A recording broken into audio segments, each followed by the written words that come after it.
chèque et je vais me marier dans 15 jours avec une gentille fille de bonne famille et très brillante.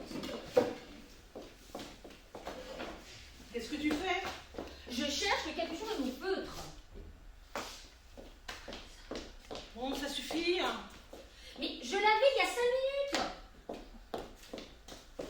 Ce n'est pas grave. Si.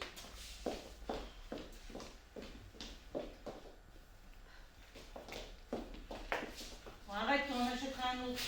Ah non, ce sont des feutres exceptionnels. Tu peux dessiner sur n'importe quelle matière avec. Oh, ça m'emmerde. Mais si tu savais comme les objets m'emmerdent. Je serrais ce capuchon il y a 5 minutes. Vous allez vous installer ici? Tu trouves bien pour un jeune couple? Je coupe. Oh, évite de rire devant Catherine. T'as pas compris? Bien, bien, j'apprends. Tu as maigri? Un peu. Oh là, ça m'emmerde de ne pas retrouver ce capuchon. Il va sécher, là. Bon, bah, assis-toi. Si tu n'arrêtes pas de chercher ce capuchon, je m'en vais. Ok, j'arrête. Tu veux boire quelque chose? Un peu lié, si tu as. Tu as vu Serge récemment? Non, pas vu, et toi? Vu? Hier. Enfin? Très. Ils viennent s'acheter un tableau. Ah bon? Beau? Blanc. Blanc? Blanc. Imagine-toi, une toile d'1,60 m sur 1,20 m. Fond blanc. Entièrement blanc. En diagonale, de légères rayures transversales blanches. Tu vois? Et peut-être une ligne horizontale blanche vers le bas en complément. Comment tu les vois? Pardon? Les lignes blanches, puisque le tableau est blanc. Comment tu vois les lignes? Mais parce que je les vois, parce que enfin, les lignes sont légèrement grises ou l'inverse. Enfin, il y a des nuances dans le blanc est plus ou moins blanc. Tu t'énerves pas? Pourquoi tu t'énerves? Mais parce que tu ne laisses jamais finir, tu cherches toujours la petite bête. Bon, alors, Bon. Donc tu vois le tableau. je le vois. Maintenant, imagine combien Serge l'a payé. Et qui est le peintre? Antrios, tu connais? Non. Il est coté? J'étais sûre que tu allais me poser cette question. Bah, c'est logique. Non, pas logique. C'est logique. Tu me demandes de deviner le prix, et tu sais très bien que le prix d'un tableau dépend de la cote du peintre. Mais je ne te demande pas de me faire une évaluation selon tel ou tel critère. Je ne te demande pas de me faire une évaluation professionnelle. Je te demande ce que toi, Yvan, tu paierais pour un tableau blanc agrémenté de fines rayures légèrement blanc cassé.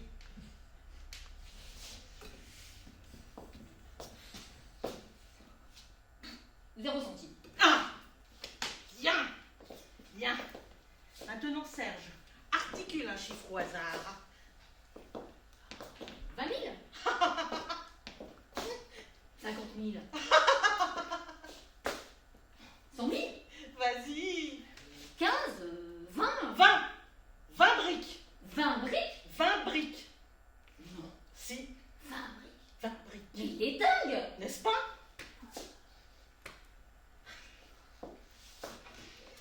Remarque, Remarque quoi? il gagne bien sa vie.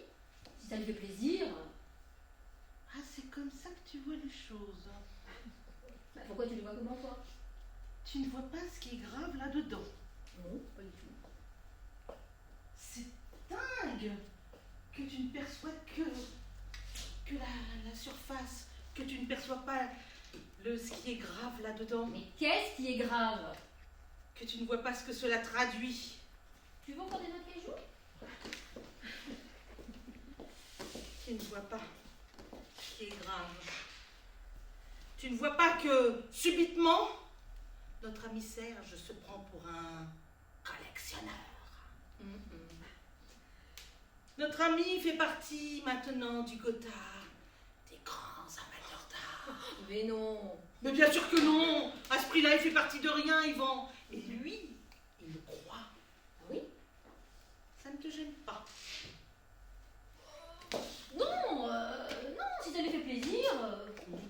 que ça veut dire si ça lui fait plaisir? Qu'est-ce que c'est que cette philosophie de si ça lui fait plaisir? Dès l'instant qu'il n'y a pas de préjudice pour autrui. Mais il y a un préjudice pour autrui. Moi, mon vieux, je suis perturbée, je suis blessée, si, de voir mon ami Serge que j'aime se laisser plumer par gourmandise et ne plus avoir un gramme de discernement. Mais tu sais, tu as l'air de le découvrir, mais il a toujours hanté les galeries de manière ridicule. Il a toujours été un rat d'exposition. Un rat, oui, mais un rat avec qui on pouvait rire. Car vois-tu, ce qui me blesse réellement, c'est qu'on ne peut plus rire avec lui. Mais si. Non. Mais tu as essayé au moins. Mais bien sûr, j'ai ri de bon cœur. Que voulais-tu que je fasse? Il n'a pas desserré les dents. Un brick, c'est un peu cher pour rire, remarque. Oui. Mais tu verras, avec moi, il rira. Ah, m'étonnerait. Il te reste des noix? Tu verras, il rira.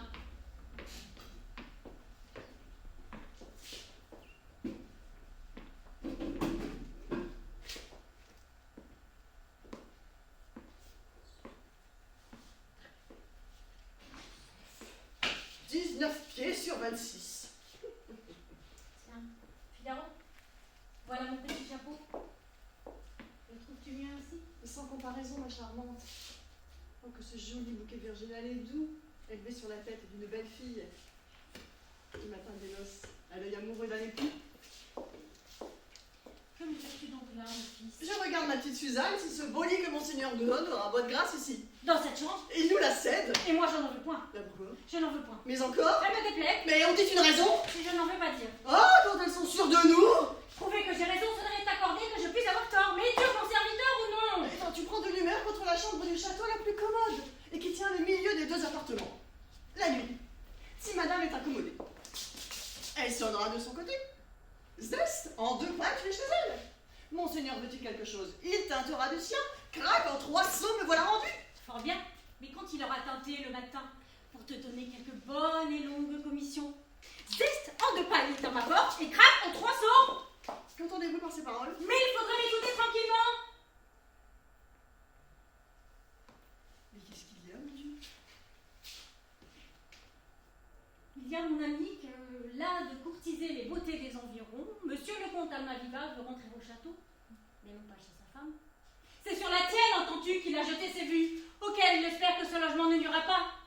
Et c'est ce que le loyal Basile, honnête agent de ses plaisirs, et mon noble maître à chanter, me répète chaque jour en me donnant leçon. Basile.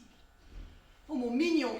Si jamais volé de bois vert impliqué sur une échine a dûment redresser la moelle épinière à quelqu'un... Tu croyais, bon garçon, que cette dot qu'on me donne était pour les beaux yeux de ton mérite?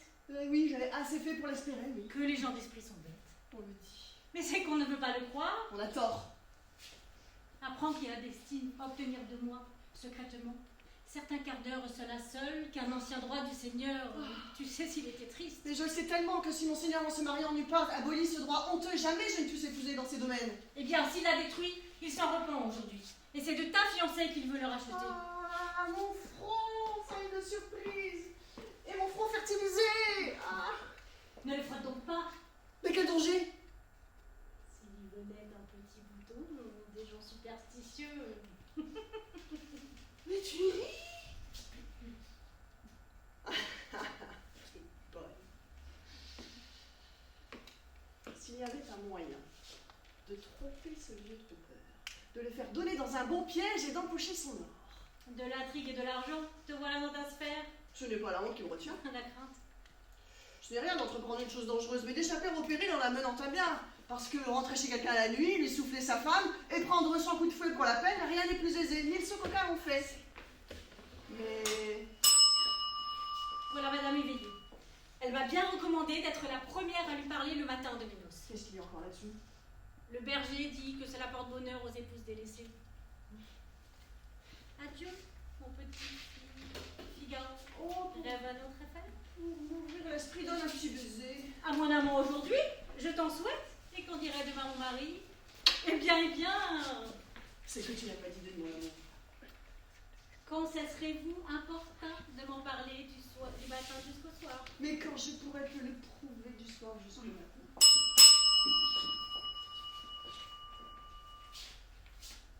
Mais non, mais Voilà c'est- votre baiser, monsieur. c'est pas comme ça que vous l'avez reçu. Je n'ai plus rien.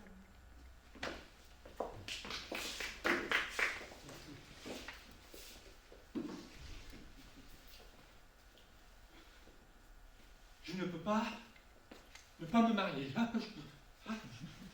ne peux pas. Je ne peux pas me marier. Je ne peux pas ne pas me marier. Je ne peux pas ne pas me marier. Je ne peux pas. Tiens, c'est vous! Et papa qui me dit, va voir au salon, il y a un négociant, je ne sais quoi, qui veut te proposer ses services. Bonjour, Ivan Vassilievitch. Bonjour, inestimable Natalia Stepanovna. Pardonnez-moi de me présenter à vous en tablier. J'étais écossé des petits pois. Pourquoi êtes-vous resté si longtemps sans nous rendre visite? Asseyez-vous donc. Vous allez rester à goûter avec nous, n'est-ce pas? Non, merci, je ne prends entre les repas. Vous pouvez fumer, vous savez. Tenez, voilà des allumettes. Le temps est splendide aujourd'hui. Ce n'est pas comme hier. Il a plu tant et tant que nos gens n'ont rien pu faire de la journée. Et vous, chez vous, avez-vous eu beaucoup à faucher? Moi, pendant qu'on y était, j'ai voulu que l'on couchât la prairie entière. Mais maintenant, je le regrette. Il aurait peut-être mieux valu attendre. Mais au fait...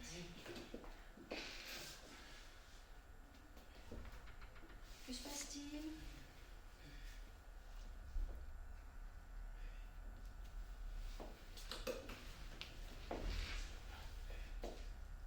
Vous êtes en habit? Oui. Vous allez au bal? Non. Ceci dit, vous êtes très bien aussi.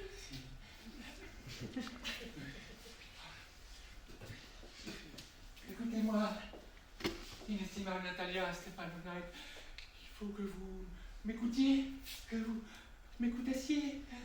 Oh, vous allez sûrement être étonné, certainement même vous mettre en colère. Oh là, du coup, là, j'ai froid. Eh bien, je vous écoute.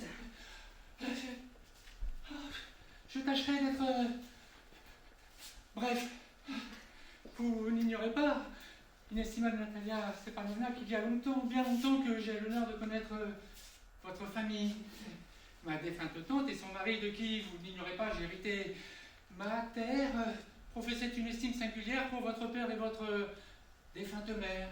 La lignée des Lomov et des Tchiboukov ont toujours entretenu les meilleures relations, sans compter que j'ai ma terre qui est contiguë à la vôtre, puisque j'ai un pré qui confine à votre bois de bouleau. Pardonnez-moi de vous interrompre. Oui. Vous avez dit j'ai un pré. Mais qu'entendez-vous par là? Mais il me semble que... Ah oui, il vous semble en effet. Mais enfin, ce pré est nôtre et non vôtre. Permettez, il est mien, inestimable Natalia Ah, Stepanovna. mais ça, c'est une nouveauté. Et depuis quand est-il à vous? Vous confondez peut-être... je veux parler du pré qui s'enfonce comme un coin entre votre bois et le marais salé. Ah mais tout à fait. Oui. Ben, ce pré est à nous. Permettez, je vous certifie qu'il est mien, inestimable. Vraiment, qu'est-ce à dire? Cela m'étonne, Ivan Vassilievitch. Vous vous moquez de moi, vous mentez, n'est-il possible? Cela fait plus de 300 ans. Que ce prêt est à nous, bien sûr, et tout d'un coup, il veut dire qu'il ne nous appartient pas. Ah, je ne sais maintenant pas croire ses oreilles, c'est pas que j'y tienne particulièrement, moi, ce prêt, il ne fait pas plus de 300 dessatines, ne vaut pas plus de 500 roubles, mais enfin, non, non, c'est ainsi, je ne tolérerai pas l'injustice, je ne le tolérerai pas. Les actes sont là pour l'attester. Hein? Je n'ignore pas qu'il y a longtemps, il y a eu des histoires au sujet de ce prêt. Mais aujourd'hui, tout le monde est d'accord pour reconnaître que ce prêt est ma propriété. Hein? Nulle contestation n'est admissible. Suivez-moi bien. Non. La grand-mère de ma défunte tante avait donné ce prêt aux paysans du grand-père de votre père afin qu'ils puissent se confectionner avec le foin des matelas pour l'hiver. Les paysans du grand-père de votre père ayant ainsi joui de ce prêt pendant une quarantaine d'années ont fini par considérer ce prêt comme leur propriété alors qu'il s'agissait d'un simple usufruit. aussi qu'un branleur de l'émancipation. Mais ça ne s'est pas du tout passé à monsieur que vous leur racontez. Enfin, mon grand-père, mais comme mon arrière-grand-père, considéré comme leur terre, comme limitrophe au marais et comme englobant par conséquent le prêt en question. C'est même pas discuté, je ne comprends pas que... Enfin, mais non, c'est exaspérant à la fin. Je vous produirai les actes, Nathalie Stepanovna. Vraiment, je pense que... Vraiment, elle n'est rien y comprendre, Ivan Vassilievitch. Oui. Ce prêt est à nous, un point c'est tout. Ce prêt est à nous, un point c'est tout. Vous pourriez revêtir 10 fracs pour tenter de le démontrer. Vous pourriez, pendant 2 jours encore, vous défoncer pour me le démontrer. Ce n'est pas possible. Ce prêt est à nous et à nous. Na. Ah, mais ce n'est pas que j'en veuille particulièrement bien d'autrui, mais je n'entends pas perdre un iota de ce qui est mien. Vous entendez? Je suis comme ça, moi. Écoutez-moi, je vous en supplie. La grand-mère de ma défunte tante avait donné ce prêt, comme j'ai déjà vu dans le expliqué, au paysan du grand-père de votre père pour qu'il se fisse des matelas. Ainsi, ma grand-mère tentait de rendre, l'arrière-grand-mère tentait de rendre service. Vassilievitch, grand-père, grand-tante, grand-mère, ça n'a rien à comprendre. Sinon que ce prêt est à nous. Un point, c'est tout. À moi! À nous! À moi! À nous! Et pour vous le prouver, tiens, pour vous le prouver, je pourrais passer. Quand même, Ivan Vassilievitch, c'est inadmissible. Comment ça? C'est du temps. Vous dites vraiment que vous mentez. Ce prêt est à nous, vous le savez parfaitement. Vous pourriez encore passer là 10 jours à me le démontrer, ça ne changerait rien. Que sinon, que ce prêt est à nous. Ah tiens, et pour vous le prouver, voilà ce que je vais faire. Ah, et d'ailleurs, nous avions toujours considéré comme un bon voisin. L'année dernière, nous vous avons même prêté notre batteuse. Notre blé a dû attendre jusqu'en novembre. Et voilà qu'en guise de remerciement, on vient nous dire que ce prêt ne nous appartient plus. Vous vous comportez comme un tatar. C'est cela, Ivan Vassilievitch, comme un tatar. Ah non, vous n'êtes pas un bon voisin. Non mais courage, je me traitez-moi d'imposteur pendant que vous y êtes. Non mais sachez, mademoiselle, que jamais de ma vie je ne me suis approprié les terres de mes voisins et que jamais je ne permettrai à quiconque de formuler contre moi une accusation qui... En amour comme en mille, ce prêt est à moi. Il est à nous. Il est à nous. À moi. À nous. Et vous pouvez le prouver. Ah, vous pouvez le prouver. Tiens, je vais le faire faucher à l'instant même. Qu'est-ce à dire? Ah oui, je vais lui envoyer mes faucheurs, là, maintenant. Je les chasserai. Ah, vous l'oserez. J'oserai. Comment ça, vous oserez? Ah, bien arrêtez de crier ainsi. Oui. Si vous voulez le faire, si vous voulez devenir enragé, au moins, que cela soit chez vous. Mais tant que vous êtes chez moi, Ivan Vassilievitch, je vous prie de rester convenable. Ah, mademoiselle, si je n'avais en ce moment même de terribles palpitations au cœur et autant de tambourinnements prodigieux, je vous dirais des choses, mademoiselle. Je vous dirais que c'est prêt à moi. Et moi, je vous répondrai qu'il est à nous.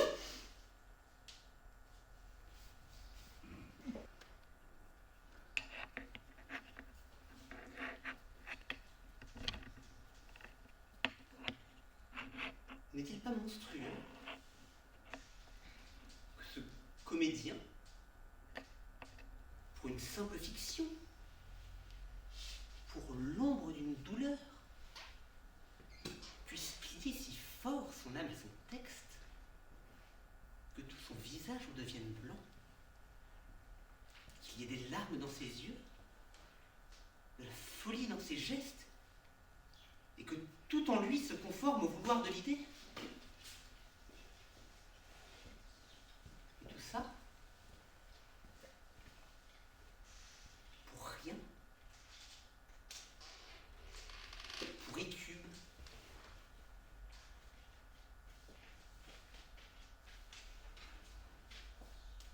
Mais qui est Écube pour lui?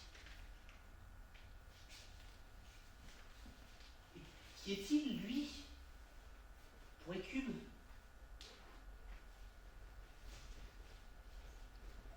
Pourtant,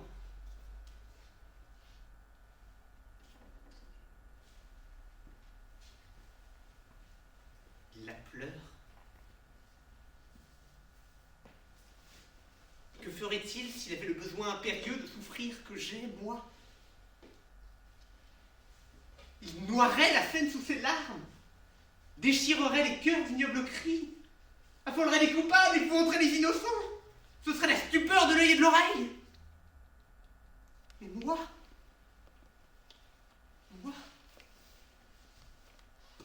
inerte, obtus et pleutre, je lanterne, comme un Jean de la Lune insoucieux de ma cause, ne sait dire rien. Rien quand il s'agit d'un roi. Un roi dont la vie et les biens ont été odieusement détruits. Suis-je donc un lâche qui me traite d'infâme, qui viendra me casser la figure et m'arracher la barbe et me la jeter au visage et me tirer par le nez et m'enfoncer mes mensonges dans la gorge jusqu'au poumon? Oui, qu'il le fera, car par Dieu je le subirai. C'est à croire que j'ai le foie d'un pigeon qui manque du fiel qui rend amer l'outrage, car sinon, sous la forêt longtemps que j'aurais nourri tous les 1000 ans du ciel des tripes de ce chien, ce scélérat, cet être de sang, de stupre, dénaturé, sans remords, et dissolu, et perfide. Ah, me venger.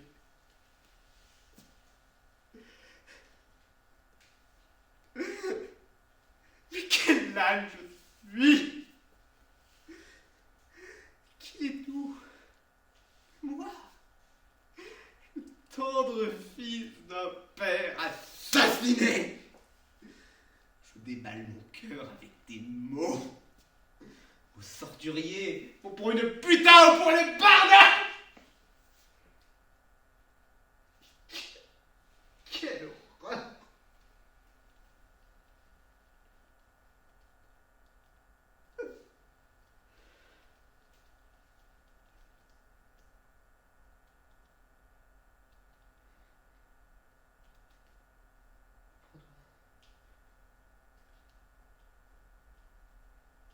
Reprends-toi, mon esprit.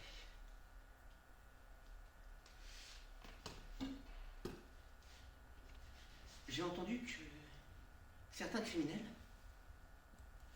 au théâtre, avaient été si profondément émus par l'art de la pièce qu'ils en avouaient leurs méfaits sur le champ.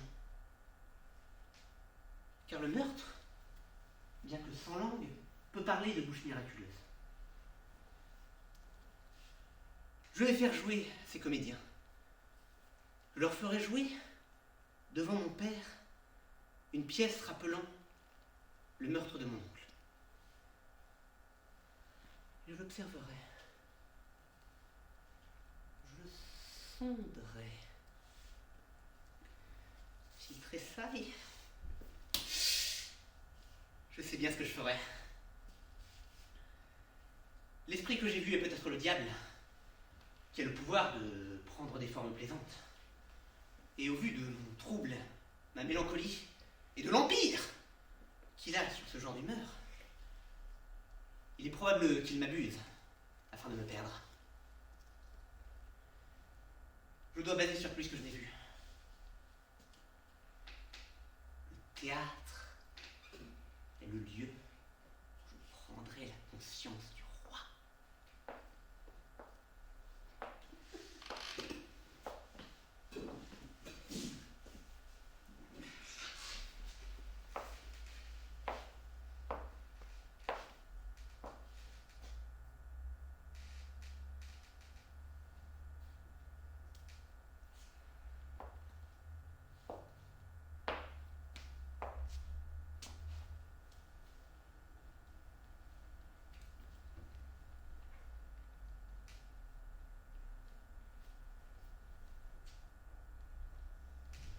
On aurait dû prendre un guide, Jean-Louis. Un guide? Pourquoi faire? Pour expliquer, je comprends rien. Mais tu sais, ma petite Josette, il n'y a pas à comprendre. Il y a à ressentir. Je ressens pas. Ça fait 2 heures que je ressens pas. C'est long. Parce que tu crois qu'un guide, ça ressent. Ça raconte. Ça apprend au moins. comprendre sans ressentir. Merci. Hein. Et pour voir un rôle plus, désolé ma petite Josette, mais c'est de l'arnaque. De l'arnaque? Ouais. De l'arnaque dans un musée d'art moderne? Ouais. Par un guide payé par la ville? Et tu t'éparques ou quoi, Josette? Pierre, le cousin de François, il est des guides. Celui qui est en prison? Ouais. Pierre, avant de tuer sa femme, il était guide à Toulouse. Il y a un musée à Toulouse? Ouais. Un musée romain.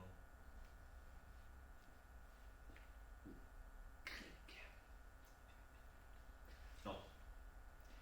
Égyptien. Je m'en souviens parce que il voulait cacher le corps de Lucette dans un sarcophage. Quelle histoire. Enfin bref.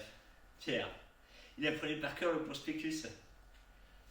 Le prospectus gratuit qu'on donnait à l'entrée. Et lui, il l'apprenait par cœur et il le récitait aux gens. Pour voir un rôle plus. Sans compter pour voir. Tu te rends compte de l'arnaque? Toulouse! À Toulouse. Oh putain! Et je te dis, les gens qui ne ressentaient pas beaucoup plus quand Pierre avait terminé. Hein. Ah ça m'étonnerait. Un guide qui va tuer sa femme quand il explique les Égyptiens, il y a forcément une émotion. Une onde en plus. Tu crois? Mais bien sûr, un futur assassin quand il vous parle. C'est comme un héros de Corneille, il y a de la tragédie dans sa voix. On est pris, on ressent forcément. C'est pas faux.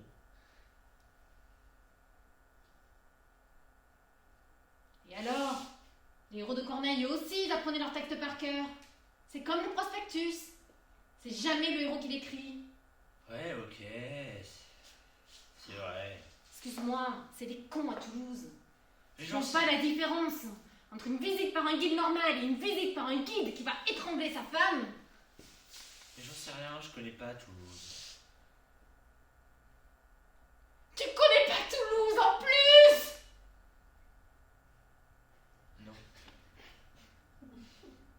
Tu sais, Jean-Louis, parfois, je te ressens pas.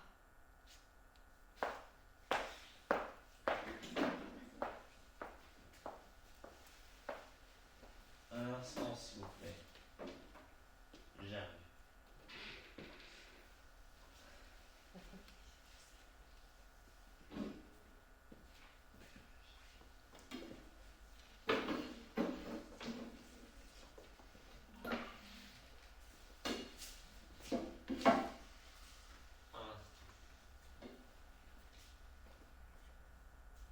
Un instant. Merci.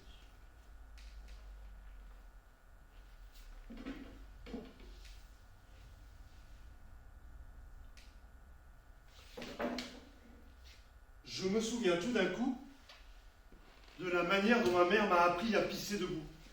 Écoutez, voici ce qui est peut-être l'élément d'information que nous attendions.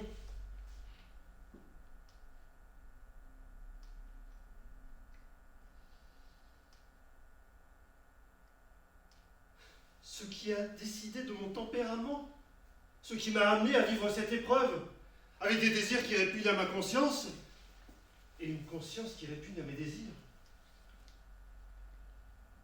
Voici comment j'ai appris à pisser dans la cuvette comme un homme. Écoutez seulement.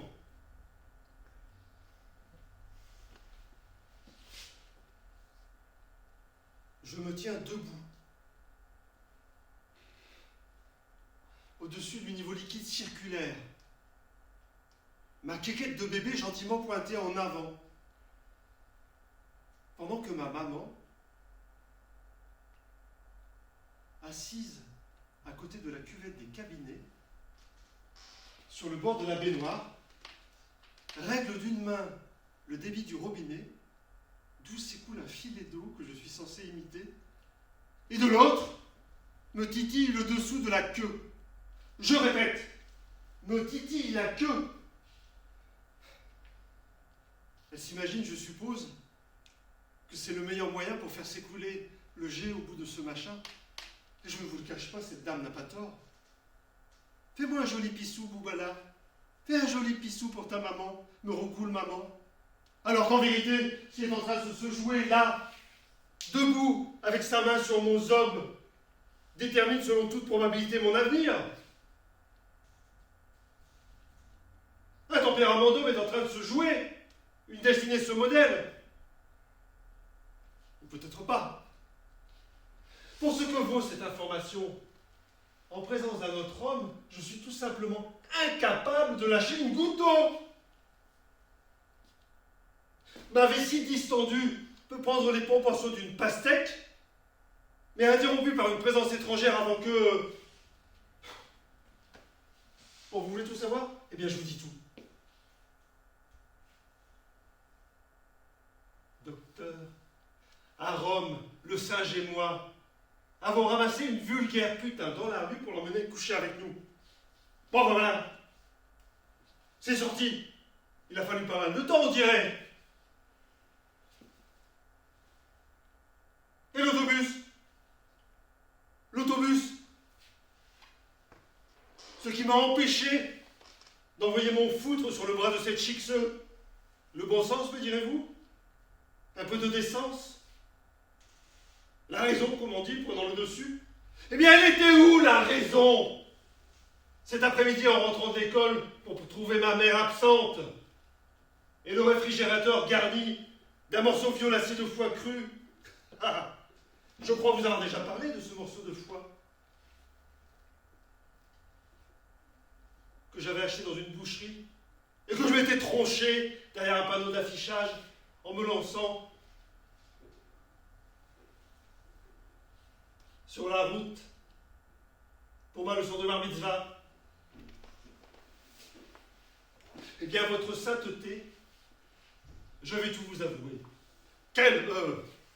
Que ce n'était pas le premier morceau de foie que je m'étais tapé. Le premier, c'était dans l'intimité de ma propre maison, à 3h30 dans la salle de bain.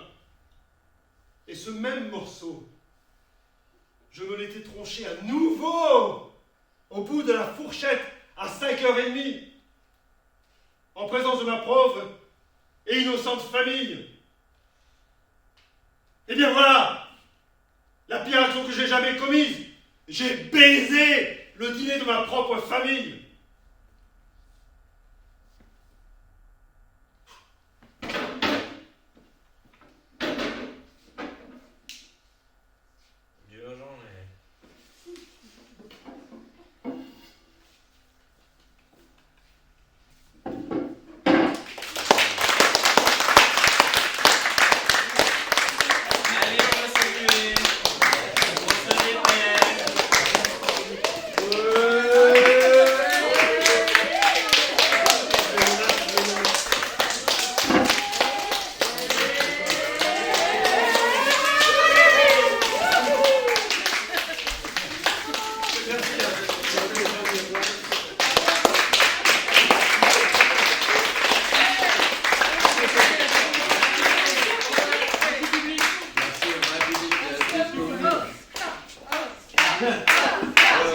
Merci.